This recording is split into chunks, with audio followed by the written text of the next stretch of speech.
You know what? We have to do that over again. Oh, wait a minute. Oh, wait a minute, wait a minute. Just leave it on. Is it still on? Leave it on. Leave it on. The microphone wasn't on. You didn't have your mic. What happened? Oh, you had to, that light's not on. Yeah, just flip the switch. We're in great shape here. Oh, all right. Now, we didn't have any. That was a rehearsal. That was a rehearsal. Not for the real thing. Are we ready? You got a close-up of them? You want to do a cheer, too? Okay. Here we go on a count of 3. 1, 2, 3. Hi, my name is Kyle, and here's Bill. Yay!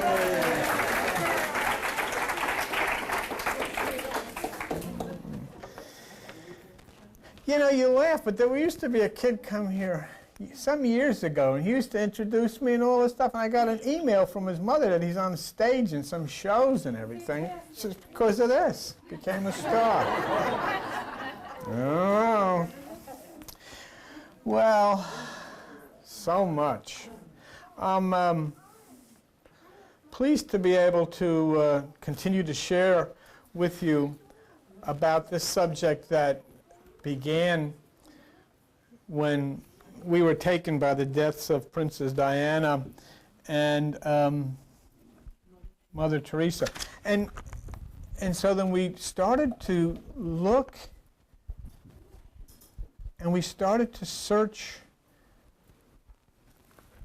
to try and see if we could shed some light on the most puzzling and perplexing question that has pervaded human consciousness since the beginning of time.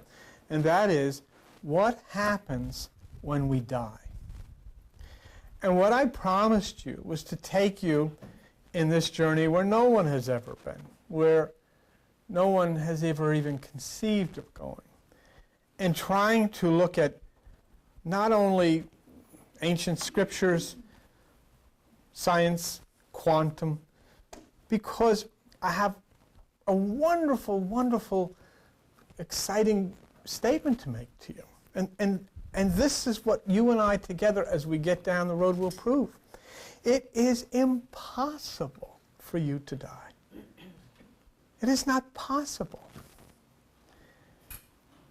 And, you know, I'll spend a little time and we'll just talk. I mean, I'll tell you where you go when you leave the body. I'll tell you how long it takes you to get there, where exactly you go, when you return. You see, one of the things that's basically difficult for us is the illusion that we have of what we are. You really could care less what happens to your body after you die. What you're concerned about is what happens to you. Where do you go? And in trying to understand that, the first thing you have to arrive at is, what are you? Who are you? When we talked, I spoke last week and I was sharing with you Princess Diana and so forth. When, we'll call it a person. When a person leaves a body, it leaves through the pineal gland of the brain in the same way that it came in. And when it exits from the pineal gland of the brain, the first thing it does is head for water. Very important that it heads for water, because the atoms which make up your consciousness then receive molecular energy, and in the air, as they rise out of the water, they are hit by photon, where cosmic instruction is given for your next experience, and photon takes you right smack through the pineal gland of a fetus. Now, when you start to consider yourself and where you go, what you really want to have happen is you want to continue the story that you're acting out.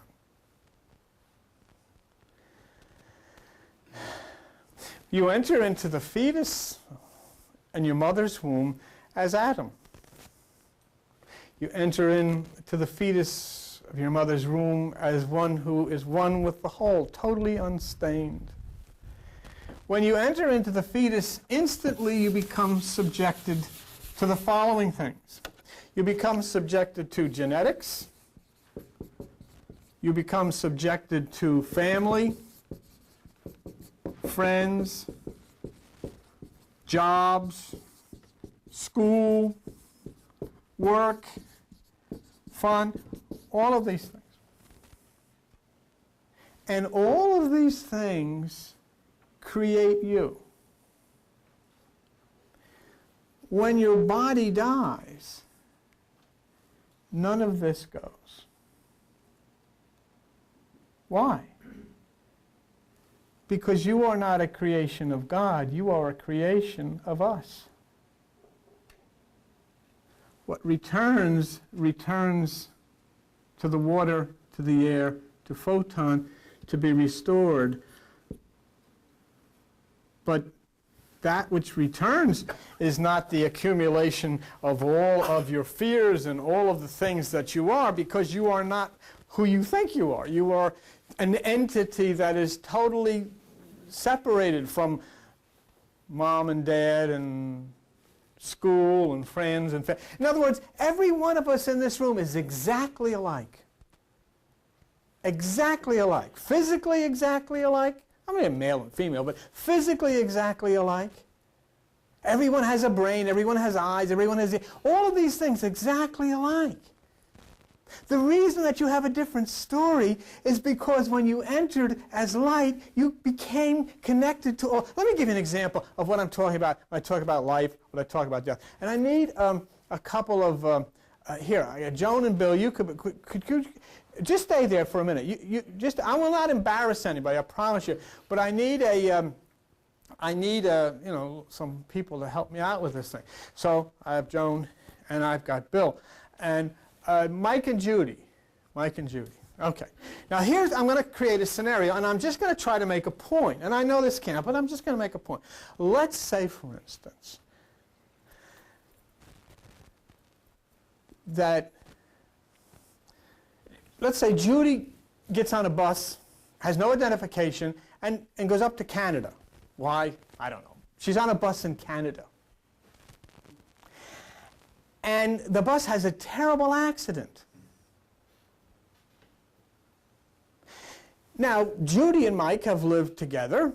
How many years? 34. 34 years. Okay, fine. Could you come up here for a minute? Because this is a terrible accident, and I want, Look, she's limping. No, it's worse than that. Let's just sit over here. It's worse than a limp. Oh, okay. Now here's Joni and Bill. Would you stand up for a minute so everybody see who you are? How long have you been together? 10 years, but who's counting? 12 years. 12 years. Okay, fine. Now what has happened, what I want you to see is what has happened is this. Judy is on a bus. She has no identification. The bus is in Canada, up near British Columbia somewhere. There's a terrible accident to the bus. Judy sustains a severe head injury and suffers total amnesia. She doesn't know who she is. Nobody knows who she is. Nobody knows where she is. She wanders around the hospital. She finds a place to sit. She says, who am I? What am I? He doesn't know where she's gone. Sit down. He doesn't know where she's gone. Right? Joni, come up here. Joni is on a bus in Florida.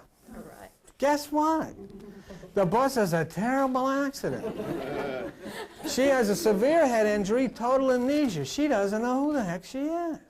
She wanders around.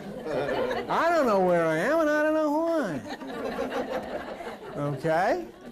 So, one day, Judy winds up and meets an orderly at the hospital.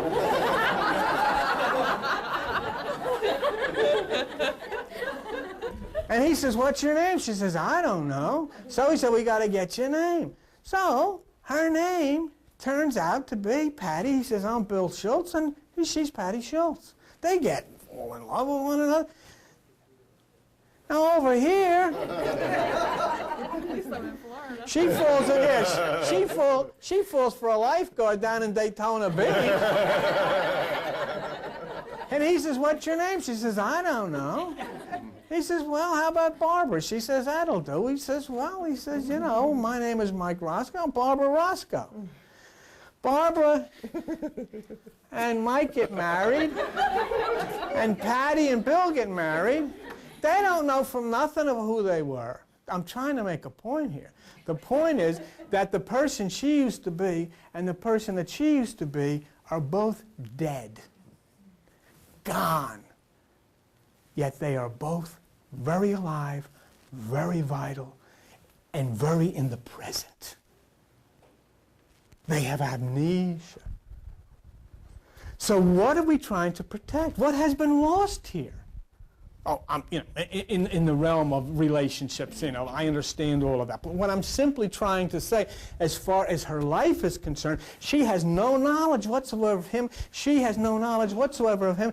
And yet here they are, and they are living in the moment. They are living today. She's going to the ShopRite. She's going to Winn-Dixie or whatever they have down in Florida, and doing all of these things. And everything is just the way it was. And so what has happened? They just forgot. But they are still alive, even though that life that they tried to cling to is dead. Somewhere deep under the hippocampus and the deep subconscious is the memories which are irretrievable. Do you see what I'm telling you? So they died, but they're alive. Okay? You can rejoin the real world now. Thank you very much. Okay?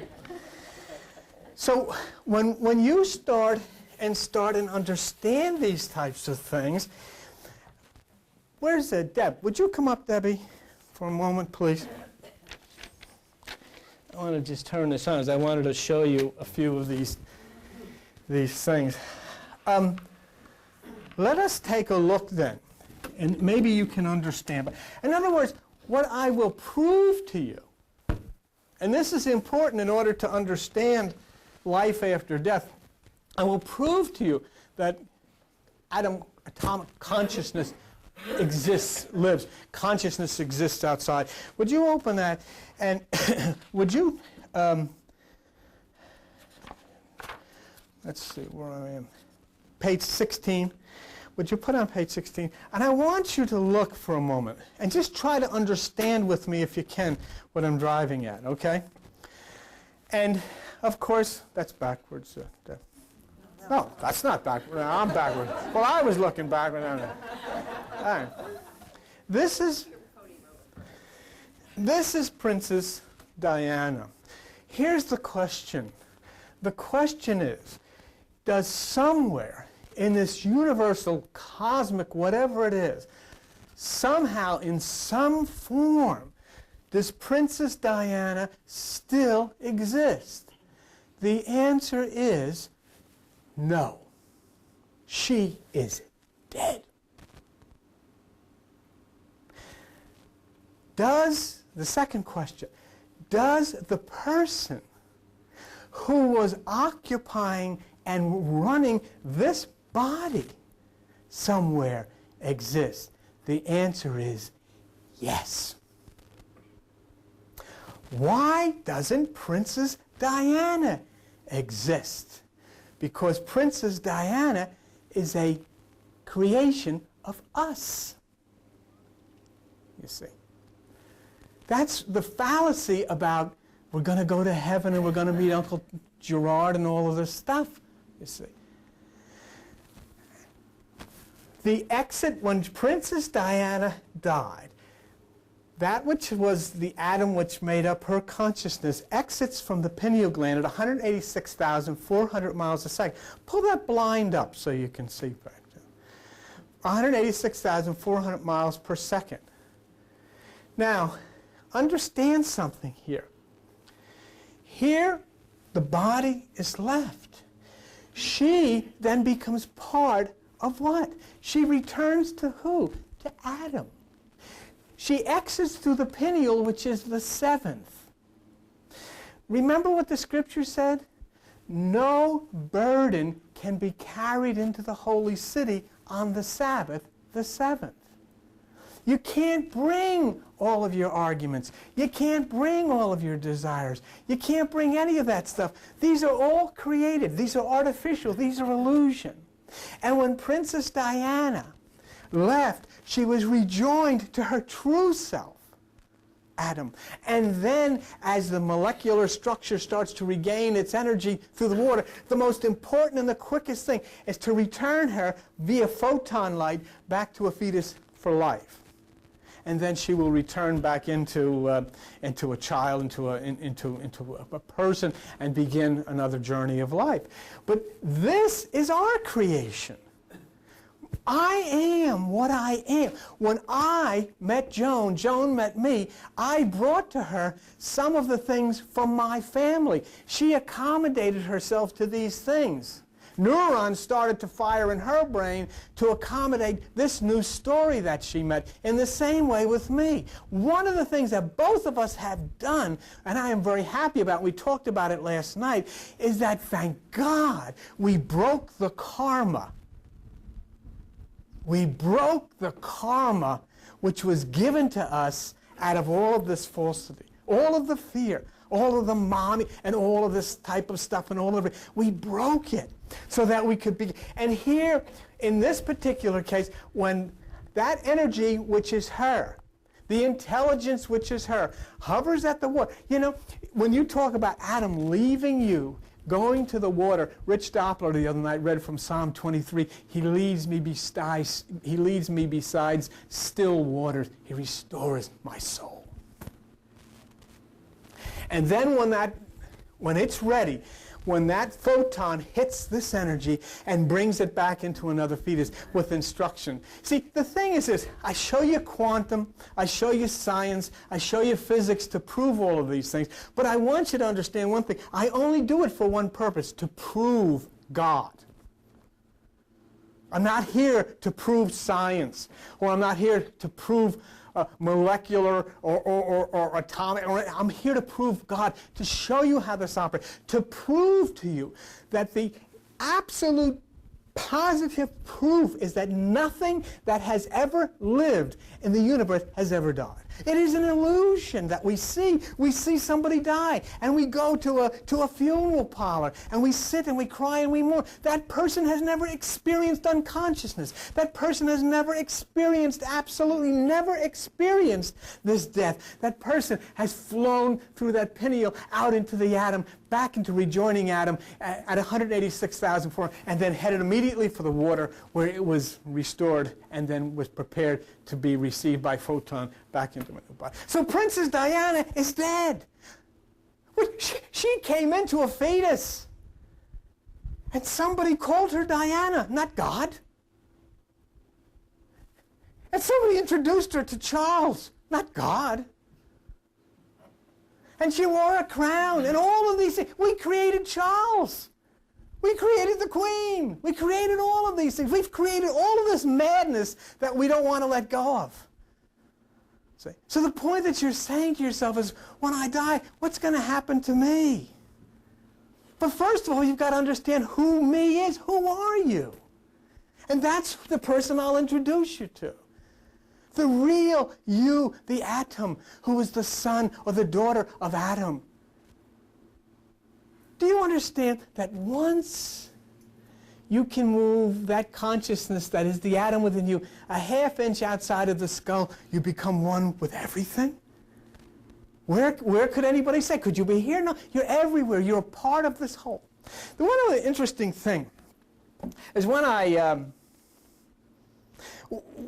had somebody call or write to me and was talking to me and say, you know, I have a problem with you saying that the winding stairs in the creation of the temple is DNA.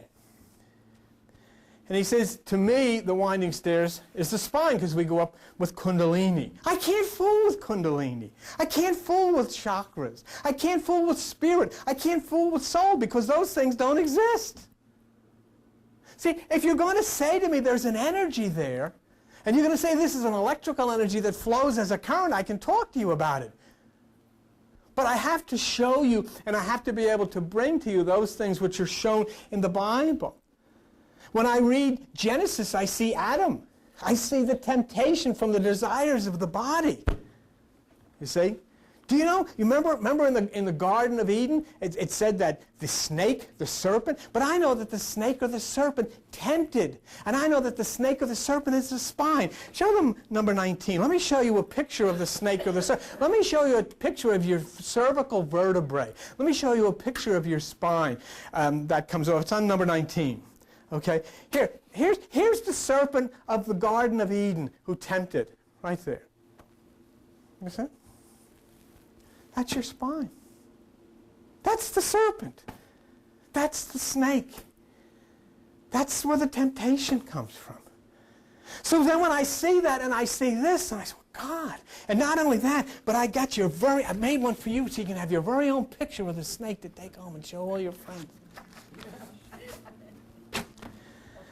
And so I look at that and see, because I see in the book of Romans, it says the invisible things of Him from the beginning of creation are understood by the things that are made. So the things that I can see, and I understand the symbolism, see?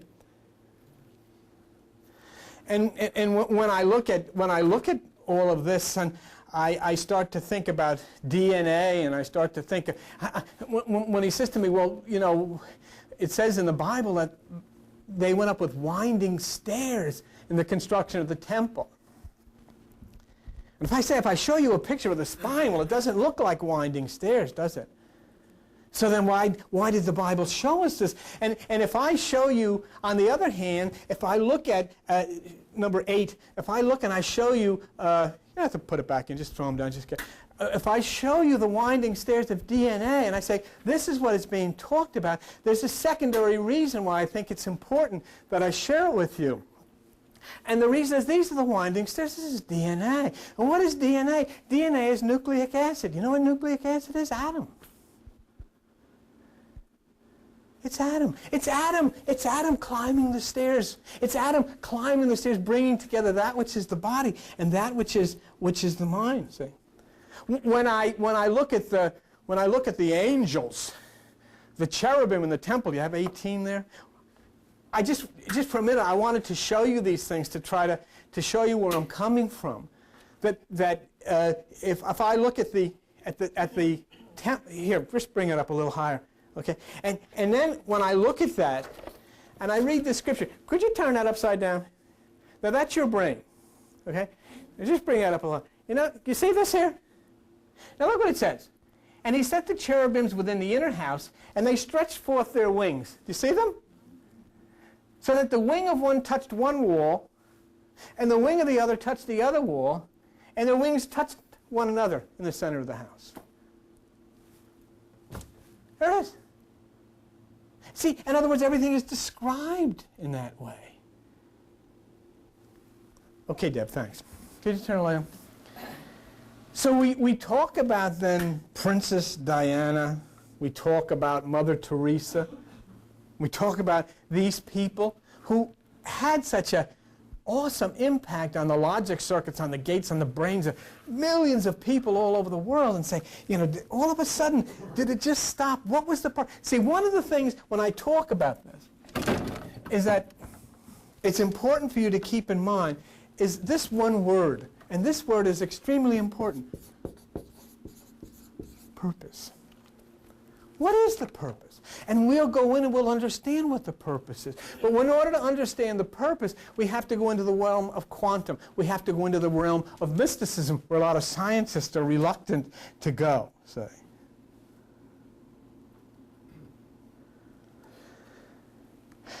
Your brain operates in response to the system in which you live and the traditions and lifestyle in which you have been raised. You are the way you are because of your family.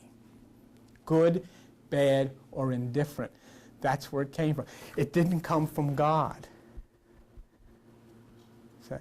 And that's why Princess Diana, you or me or nobody else can take what we have put together here up into some holy place, because that's not a creation of God. It's a creation of us. That which is us, that which is the personality, that which is the person of us, when it leaves, rejoins that which is Adam. So you leave then this human creation and resume your position as a God creation until we return again. And as soon as you get back into a new body and you return, instantly, just like the story we told a little earlier, you have amnesia. You remember nothing. If you could even do you know how many times you've been married? Do you know how many times you've had children? Do you know that there are men sitting in this audience who have had children? Do you know that all of these different things and you haven't a clue? You're like her on the bus or her on the bus. You don't know.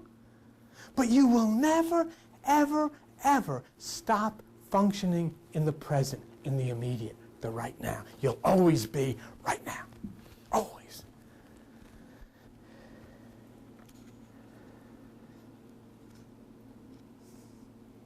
Suppose, as I said, if you were, if you could accommodate yourself to what we were talking about before, leaving this existence that you know now and being in a separate existence, yet being very alive and being very understanding of what's going on, hovering over the waters, hovering in a strange state, hovering in a place that physicists can prove exists, where consciousness exists, and just ready then to, as soon as possible and whenever it happens, entering into a new body. And here, all that's ever promised to you, all that's ever been told to you, is there is no death. There is no destruction of your body. There is a new opportunity. There is a new chance. There is a chance to see life with a new pair of eyes. There is a chance, for instance, Albert, who had his problem here, to see life all over again with an arm that works. And all of these are experiences. You see, the thing is, we're concentrating on the person. The persons that we've created have not accomplished what God created. When we leave this person, we go back to God as Adam and then fulfill ourselves, are hit with... You see, don't you understand? Here you are, okay? When you leave the body, you go into this point of the water, the molecular energy. When photon comes and... Look, what I'm telling you, any scientist, any physicist will tell you this is how the world and life was created. From the primordial sea, the water rose into the air, was hit by the light of photon, and it was energized life. This is exactly what happens to you. You never leave the earth. Everybody that you've ever had in your family who has died is living again. You may even have somebody who died sitting in this room. You went to their funeral. There she is. And the reason we can't consider these things is because we're so attached to superstition. Yes? Well, last week when we left, I asked you a question because I didn't ask it during the service, and you were talking about light. And I said, well, everybody that has near-death experiences, they see a light. They never see a form, they just see a light, and then that's when you asked me to bring it up again this week. What happens is when you die, what Diane and everybody else has happened to them, is that the light, which is the atomic consciousness, which is your personality, exits through the pineal gland of the brain. What these people who have these near-death experiences are seeing is this tunnel which is going through the pineal gland, the light going through the pineal. But the energy of the body is still far too strong, and therefore it pulls them back. Only when the energy of the body has totally dissipated, the electrical energy of the body is totally gone, the body is dead, and I would assume because the sun is in the solstice 3 days and 3 nights, and because Jesus was in the tomb 3 days and 3 nights, that this leaves in about 72 hours. The entire connection to the body leaves in about 72 hours. And so then what you would see in your consciousness would be an exit through the tunnel, which is through the pineal gland of the brain in the form of light. And when that light exits out into the ether, exits out into the universe, it heads for water, it receives molecular strength, and then it rises into the air, is hit by photon, and returns into a body. For a purpose. For a purpose. Let's look at the Bible for a minute at a kind of a strange statement. And the strange statement's on page 940 in 2 Corinthians. 2 Corinthians chapter 12. And in 2 Corinthians chapter 12 and verse 2, it says, I know a man in Christ about 14 years ago, whether in the body I cannot tell, or whether out of the body I cannot tell. He had an experience of some kind. Now look, and you're on 2 Corinthians chapter 12. Go up to 2 Corinthians chapter 5, verse 8. We are confident, I say, and willing rather, to be absent from the body and to be present with the Lord. All right? To be absent from the body and to be present with the Lord. Always keeping in mind that in your body, the only reason you have any identity that you want to hang on to is because of your parents and your family. That's it. Other than that, everybody is exactly the same. If you were born into my family, you would not be the person you are. If I was born into your family, I would not be the person I am. It's all a creation. And as soon as you get into your family and you start all of the crazy things that go on in your house, or I start all of the crazy things that go on in my house, neurons start firing in your brain to accommodate themselves to that. And you can have a pair of twins and they can be absolutely in the same house, be absolutely different people, simply because of the competitiveness. If I like this, then the other guy's not going to like it. And all of these things are part, and this is absolutely a false creation. It's an illusion. That's not who you are. That's not who the princess was. We made the royalty. Long live the king. Who made all of this? Where did this come from? We made all of that. And we want this to continue forever. And it's a madhouse. But isn't it amazing and isn't it wonderful to think, just like the people who had amnesia, that you're never, ever going to stop being just as alert, just as awake, just as you are now? It is impossible for that to happen. Scientifically, provably impossible for that to happen. And yet you will be joined to the whole. You will be one again with Adam and then restored back. And when you're in a new, you'll be in another. You were in these different bodies millions of times. Let me tell you something. You're so concerned about dying and where will I be? Why weren't you concerned before you got here? For billions of years you've been going through this. You were never concerned about before you got here. Here you are. You've always been now, just the way you are, for a purpose, for a beautiful purpose. Now let's consider this thing, absent from the body, present with the Lord. So this is connected to an out-of-body statement in the Bible. In other words, what it's saying here, it is possible for the psyche to be alive and not in the body.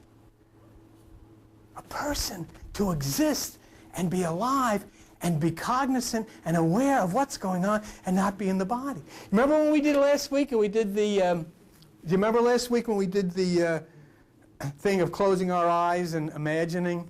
Let's do it real quick. You ready? 1, 2, 3. On the count of 3, close your eyes and hear your mother's voice. You hear it? Now hear Elvis Presley singing Hound Dog. 2 different tones, 2 different sounds. Yet you didn't use your ears. And if you close your eyes, you can see the house you were in when you were raised in when you were a little kid and all of these things. You don't need all of this stuff. Because consciousness, Adam consciousness, it doesn't require eyes. So it's possible to live outside. It's possible to live in another realm. And once you study quantum and you understand that atoms do indeed live outside of the realm of the body and have consciousness outside of the realm of the body, then you can't wait to rejoin. This is your true home. This is your true place. This is where your true instruction comes from. You see? Will you look at me for a second? I'm going to tell you something here. God's name is not Jehovah. It is not Yahweh. It is not Allah. It is not God.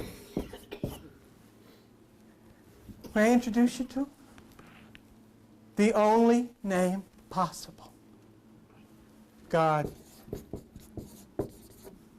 is Adam. That's why your Bible uses the name Adam. You can go to his house and look in the mailbox and you'll see Adam lives here. Well, because all light is Adam.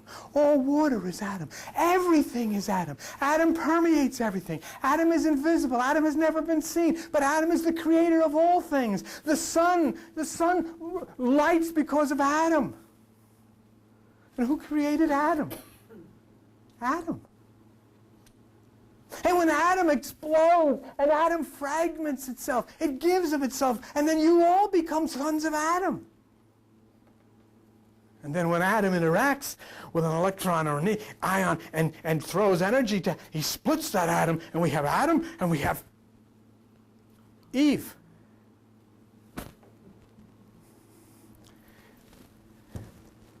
And you know what's wonderful about finally knowing God's name? He doesn't belong to any group. And you know what?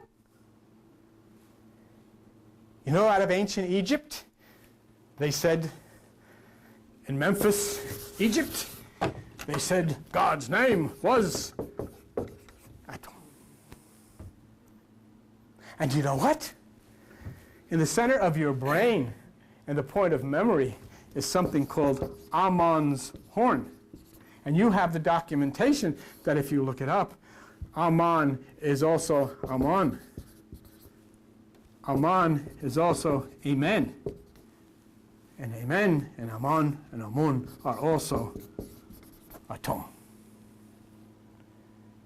And Jesus in the Bible is Amen, which means Jesus is Atom.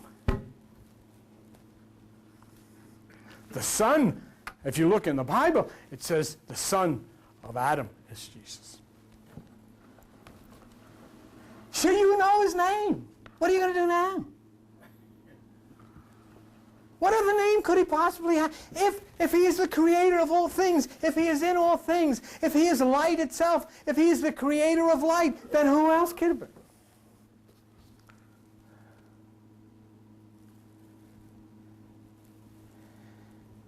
But I wanted to talk to you about, just for a minute, this out-of-body experience. And I don't want to get into any New Age stuff, because I get as vexed by that as I do by religion a lot of times. I remember one time that I was sitting at home, where we live now, in this chair, and I started in a meditation, and I left the chair. And I grabbed the chair and instantly came back. I'll never forget that, because I had an experience of actually existing for a split second outside of my body, but I did. I got up and got out of the chair while I sat into it. What I wanted to do, why is this still going? Stop. Oh. What I wanted to do was ask you, has anybody in this room ever had an out-of-body experience? Come here.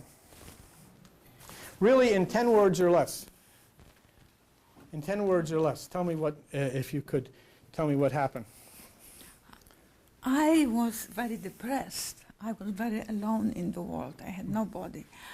And I think it was a dream, but I'm not sure. I left my body, and I saw my body lying in bed. And I went up very quickly. Okay. In no time, practically. But I was me. Okay. And I was surrounded by light. Okay. And the light was not dead. It was lively, and it was vibrating. And it was wonderful. It was like somebody loved me very much. Okay. And But that's where I just want to get. You have actually an experience, but you saw your own body and you had an out-of-body experience. Yeah. Who else? Do you have one? Yes. Sam. Real quick, though, because I... Anyway. There's not that much to That's right. Slow down, please. No, I remember I wanted to see how other people saw me. Uh-huh. And I was lying on the sofa, and all of a sudden I saw me. And as she said, a lot of light around it. Not scary at all. Okay. Anybody else? Anybody else have an out-of-body experience? How come you all had an out-of-body experience before you knew I was going to ask you about it? Oh, yeah, I had one. No, I said, now tell me about it. Anybody have one? I don't think so. Who else had an out-of-body experience? Never had one? Who? Okay, come on. Real quick. Well, when I used to sleep on my back, I used to go out of my body all the time. So now I sleep on my stomach. Sorry, don't take any chances. I mean, figure that one out, folks. But I mean, I'll tell you, that's... Okay. Now, we have considered the possibility of existing outside of the body. We have proved that you can hear, you can speak without ears, eyes, or mouth. And now we have found that we have had experiences. But what about thinking? I mean, what about consciousness? We've been discussing what happens to a human being who dies. We've been using Diana and Mother Teresa because of their impact on millions, and the curious fact that, you know, they both died the same week. The Catholic who was attached to the Hindus and the Protestant who was attached to the Muslims, and, you know, so many differences, but yet so many similarities, dying in the same week. And then you start to look at purpose. But let's look at the existence of the human being beyond the physical earthly existence as described in the Bible. We find a very interesting discussion between Jesus and the religious people about what happens when you die. And the question was, a man dies and his brother marries his widowed wife. In other words, here's a man and wife, and man dies, and the wife marries this guy's brother. I get the feeling that this woman was quite of a pistol to live with, because as it turns out, 7 of them bit the dust, you know. And so the question was, in the next life, whose wife would she be? Which of these 7 guys who died under mysterious circumstances would she be? Well, Jesus answered, take a look at that, page 799, Matthew chapter 22, verse 28. And in Matthew chapter 22, verse 28, Jesus says, you there, 799? You err, you make a mistake. You don't know the Scriptures nor the power of God. For in the resurrection, they neither marry nor are given in marriage, but are as the angels of God in heaven. Whoa! What has he just said to us? He has said to us that when a person leaves the body, they are an angel, which we know is an angle of light. An angle of light. And that angle of light and that interacting with photon and then the ATP and all that stuff we talked about, and new cell life and so forth and so on. So they are, but there's a very important statement here that is important for all of you to see. And that is the very next one. Jesus says, but as touching the resurrection of the dead, have you not read that which was spoken to you by God, saying, I am the God of Abraham, Isaac, and Jacob. God is not the God of the dead, but of the living. No one ever dies. And you say, well, I went to the funeral parlor. You saw a body which gave out, never knowing that this angle of light exited through the pineal gland and headed for the water. You shouldn't be going to funeral parlors. Go down to the bay. Because that's where it's at. And in the primordial sea, at the very beginning of time, that which was the energy of the sea and the warmth of the sun energized the molecules up into the air where they were hit by photons. Cells, life began, and you began.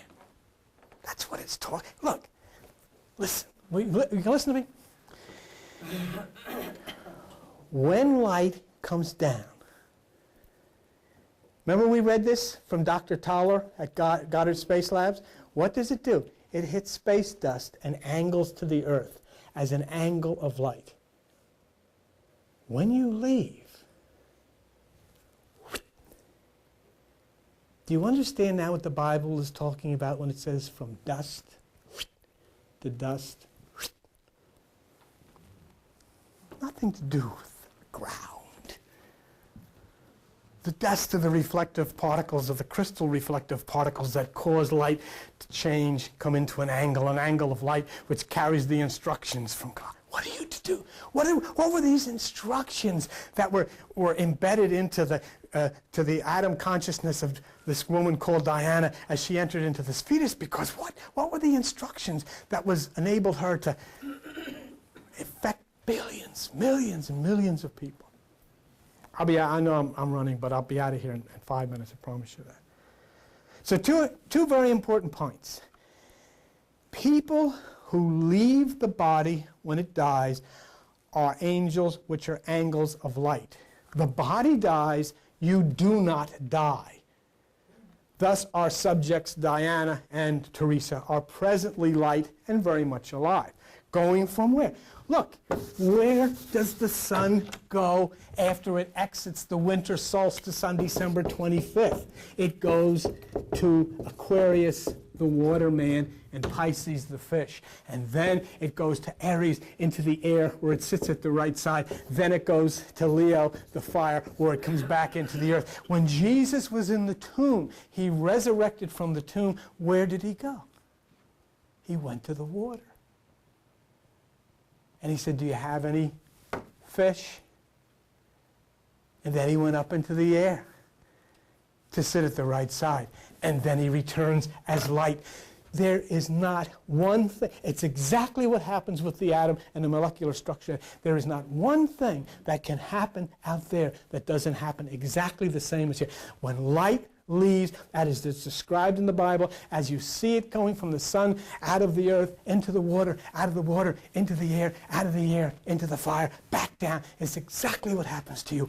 Out of the body to the water, out of the water to the air, out of the air into the light of photon, back down into the body, to live again, to never ever have, even for an instant, missed a beat about being in the now, about being in the present.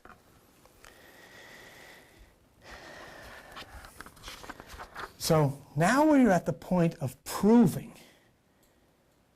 I can't prove angels, but I can prove angles of light. And I can't prove Adam A-D-A-M, but I can prove Adam A-T-O-M. And I can prove that that light which is inside of you, which runs the body you're sitting in right now, is Adam. And I can prove that in the center of your brain, the pineal gland, is a receptor for light. And that the light that is you enters and exits right from there. And I know what happens to light and atoms and molecular energy when it wanders. As Jesus said in the Bible, when an evil spirit leaves the Bible, it wanders and finding no dry ground, it returns.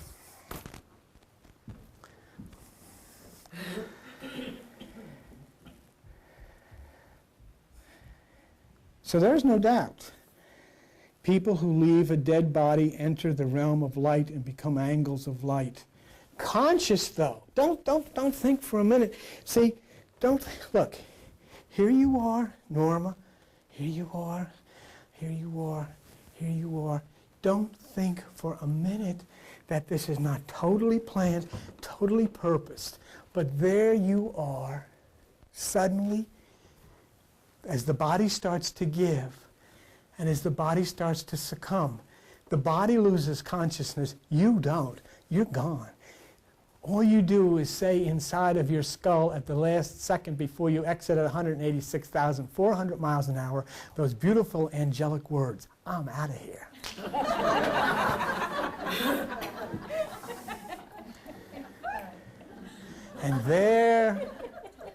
And there you rejoin the family. There you enjoy, not the nut house that you've been living in for these last 30, 20, 40, 50 years. Not the wars, you rejoin the family. You rejoin Adam. And then when you receive this molecular energy into the atoms and rise up into the air, and before photon, and photon comes with the instructions and you're back. And we'll go into, and I'll take you and I'll show you and all of these different beautiful things. How did you get into your mother's womb and enter the body that was prepared? And how does life get into anybody and jumpstart that body and provide it with life? It all happens in the same way. It's called photosynthesis. Atoms and bosons and all of these types of subatomic things that work. It's an angle of light acting upon the green And when the angle of light acts upon the green, it creates cellular life. And inside of you, the green is the hemoglobin. And when the angles of light interact with that, it creates extracellular signals coming down to you, making contact with you, not giving a darn about, don't you understand? Mother Teresa was not here as a saint to say, oh, look how wonderful she did. God sent Mother Teresa to say to all of the systems of the world and the presidents and the kings of the world, look what a rotten, miserable job you've done. That a woman has to take starving and hurt and bleeding and fever-ridden people out of the street. And these same presidents and kings went to her funeral, never knowing that if they had done what was nature and God's call for them to do, there never would have had to be a Mother Teresa. Mother Teresa has to happen because you and me and the systems of the world don't give a damn. All with a purpose. All with a beautiful purpose. And so we're done. But we've just begun. And we move deeper and deeper and deeper into the mystery. And we move slowly now into the mystery to understand it. But just so that you know again, please understand, you have amnesia. You're given amnesia simply because it is not necessary or possible for you to understand where you lived or how you lived before, but you never have died. And understand also that that life that you're living now is a creation of your parents, your school, your business, your church, your friends. That's all it is. And any one of you could swap families, and you would be a totally different person. And if you could be given amnesia again, you'd know nothing about what you experienced before. But that wouldn't make you any less alive, any less vibrant, any less in the immediate, any less now. And so what a wonderful thing awaits us. And as I said, we'll get to the proof part. But what a wonderful thing awaits us to know that when all of this illusion finally is taken away and we are welcomed back to our real identity, who we really are, never again conditioned, never again in this life, conditioned by this brain, which is telling me all of these screwy things. Say, because now I am Adam. I am one with Adam. And whatever I have accomplished here, then will be given back. What is my need to break the karmic illusion? What is my need? My need to break the karmic illusion is to say, religion doesn't exist. Spirit doesn't exist. Soul doesn't exist. All of these things which have been made into an illusion for our life don't exist. But I've broken that karma. I know the truth. I am one with Adam, and I know that I can never, ever die, and that there will be signals given to you, me, and there are signals given to every person at the time when they are about.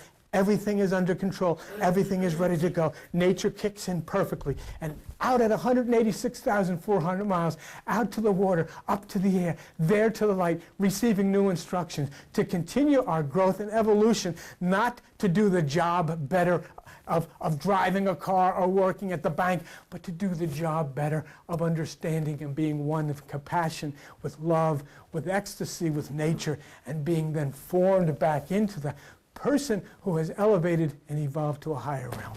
That is the communion with God. That is what Adam requires of you. That is why Adam has given you light.